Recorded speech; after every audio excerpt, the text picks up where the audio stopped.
क्या आपने कभी सोचा है कि इंडिया में यूरोपीय कॉलोनाइजेशन की कहानी सच में कैसे शुरू हुई? मैं आपको इसे ऐसे समझाता हूं जो एग्जाम प्रेप के लिए एकदम सही है। कोई कॉम्प्लिकेटेड जार्गन नहीं, बस जो आपको जानना जरूरी है।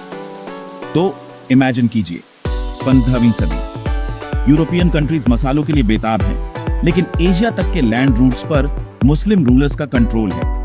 तो वे नए सी रूट्स खोजने निकल पड़ते हैं। 1498 में Portuguese navigator Vasco da Gama Cape of Good Hope के चारों ओर से सेल करते हुए कैलिकट, केराला पहुंचते हैं। जामोरिन किंग उनका वेलकम करते हैं और यह मोमेंट इंडिया में यूरोपीय कॉलोनाइजेशन का पहला कदम मार्क्स करता है। पोर्चुगीज जरा भी टाइम वेस्ट नहीं करते।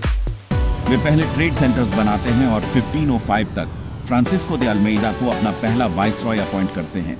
उनकी ब्लू वाटर पॉलिसी का एम इंडियन ओशन को कंट्रोल करना था।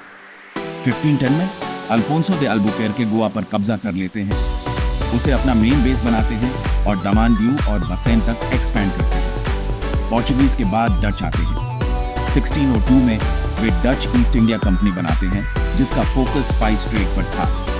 उनके मेन ट्रेडिंग सेंटर्स पुलिकेट और बाद में नागापाटिनाम थे। लेकिन जब ब्रिटिश और फ्रेंच के साथ कंपटीशन बढ़ता है तो डच धीरे धीरे इंडिया से फेड आउट हो जाते हैं और फिर आता है असली गेम चेंजर ब्रिटिश।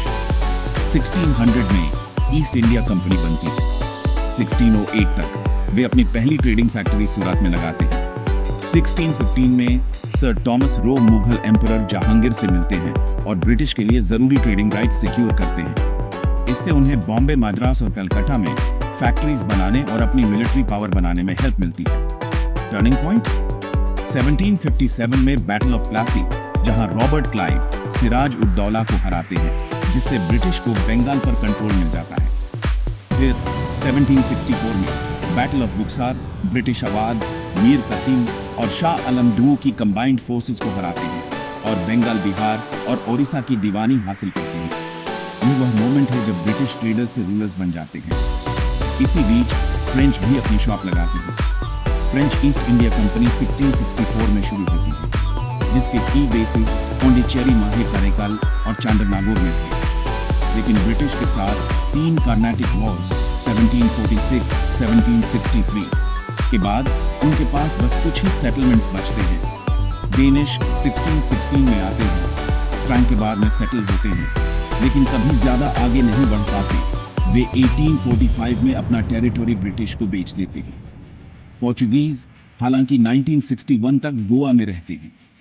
तो सम अप करें तो पोर्चुगीज पहले आए और गोवा में सबसे लंबे समय तक रहे। डच और डेन्स जल्दी निकल गए।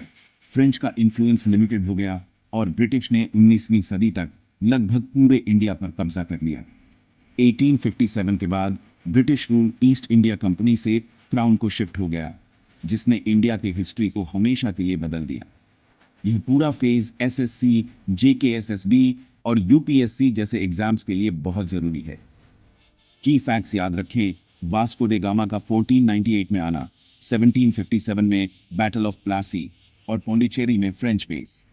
अगर इस वीडियो से हेल्प मिली तो लाइक करें, कमेंट्स में अपना नेक्स्ट टॉपिक बताएं और ज्यादा इजी और इफेक्टिव एग्जाम कंटेंट के लिए एसएससी विद एई को सब्सक्राइब करें।